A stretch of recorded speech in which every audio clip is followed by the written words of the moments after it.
ఎన్నికల వేళ బీఆర్ఎస్ పార్టీలోకి చేరికలు భారీగా జరుగుతున్నాయి. అలియాబాద్ మున్సిపల్ కు చెందిన కాంగ్రెస్ పార్టీ నాయకులు బండి రామరెడ్డి, బండి లక్ష్మి, బండి శ్రీకర్ రెడ్డి బీఆర్ఎస్ పార్టీలో చేరారు.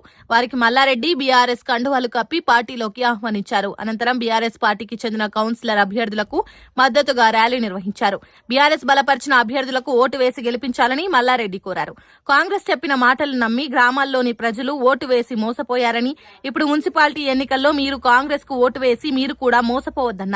మేడ్చల్ నియోజకవర్గాన్ని అభివృద్ధి చేసింది నేనే అని, సొంత నిధులతో రోడ్లు, గుడ్లు కట్టించానని అన్నారు. కేసీఆర్ చేసిన అభివృద్ధిని చూసి కారు గుర్తుకు ఓటేయాలని కోరారు.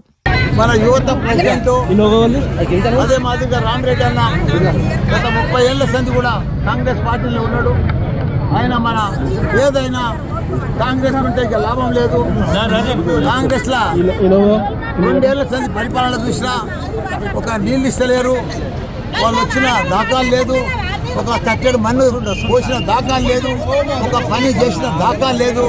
కాబట్టి 2 ఏళ్ల సంది అతలం కుతలం అయిపోతుంది మన తెలంగాణ. కాబట్టి మళ్ళా వాళ్ళకు ఓటు అడిగే హక్కే లేదు కాంగ్రెస్ వాళ్ళకు. ఎందుకంటే ఏదన్నా పని చేస్తే కదా, ఒక పని చేసినాం, నాలా చేసినాం, రోడ్ వేసినాం, గుడి కట్టించినాం. ఇది ఏదన్నా 2 ఏళ్ళు అయితే వాళ్ళ ప్రభుత్వం వచ్చి మామూలు విషయం కాదు. ఇంకా 2 ఏళ్ళు అయితే అయ్యపాయి. ఇప్పటిదాకా ఏమి చేయలే. వాళ్ళు చేసిన పని ఏంటంటే దినం తప్పించి దినం వచ్చే నీళ్లను వారానికోసారి ఇస్తుంది. రోజు 24 గంటలు వచ్చే కరెంట్ లేకుండా చేశారు.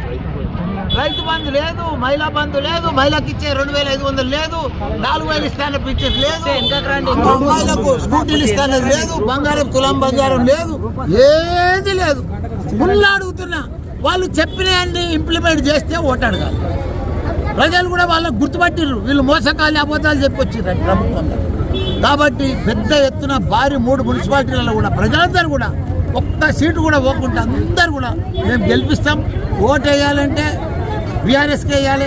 ఎందుకంటే వాళ్ళు నీళ్ళు ఇచ్చిర్రు, కరెంట్ ఇచ్చిర్రు, దళిత బంధు ఇచ్చిర్రు, రైతు బంధు ఇచ్చిర్రు, బీమా బీసీ బీమా ఇచ్చిర్రు, బీసీ బంధు ఇచ్చిర్రు, ఇవన్నీ ఇచ్చిర్రు, ఎన్నో ఇచ్చిర్రు పథకాలు. దాన్ని అంతా అతలం కుతలం చేసేసారు ఆ పథకాలన్నీ. ఎవ్వరికేం చెప్తలేవు, పైసలు బరకట్లేవు, జేబుల పైసలు ఉంటలేవు. అసలు ఎవ్వరు అంతా కూడా రైతుల తన కూడా సరిగా లేదు, యూరియా దొరుకుతలేదు. అంతా ఒక్క పని కాదు, నేను చెప్పాలంటే 1000 ఉన్నాయి, చెప్పలేను. కాబట్టి ప్రజలు గుర్తుపడుతున్నాం, ప్రజలకు ఒకటే మాట చెప్తున్నాం మీ ద్వారా. వాళ్ళు ఏమైనా పని చేస్తే, కాంగ్రెస్ వాళ్ళు ఏదైనా మంచి పని చేస్తే, ఏదైనా మీకు ఇస్తే, చెప్పిన మాట ఇస్తే వాళ్ళకే ఓటేరు. మేము చెప్పినాం, ఓటు అడిగే హక్కు మాకే ఉంది బీఆర్ఎస్. ఎందుకంటే మేము పింఛన్లు కరెక్ట్ ఇచ్చినాం, 200 వచ్చే పింఛన్ 2000 ఇచ్చినాం. ఈ రోడ్లన్నీ కూడా నా సొంతం డబ్బులతో కట్టించిన, వేపించిన, గుళ్ళన్నీ కూడా కట్టించిన. ప్రతి ఊర్లో, ఈ ఊర్లో కూడా అదిలాబాద్లో ఓటు అడిగే ఎవరికన్నా ఉందంటే మల్లన్నకు బీఆర్ఎస్ పార్టీకే ఉంది. దయచేసి అమ్మలకు, అక్కలకు, నాన్నలకు అందరు కూడా చెప్తున్నా, ఓట్లకు మున్సిపాలిటీ అలియాబాద్లో 7 మున్సిపాలిటీ 7 ఉన్నాయి. 7 కూడా భారీ మెజార్టీతో గెలిపారు.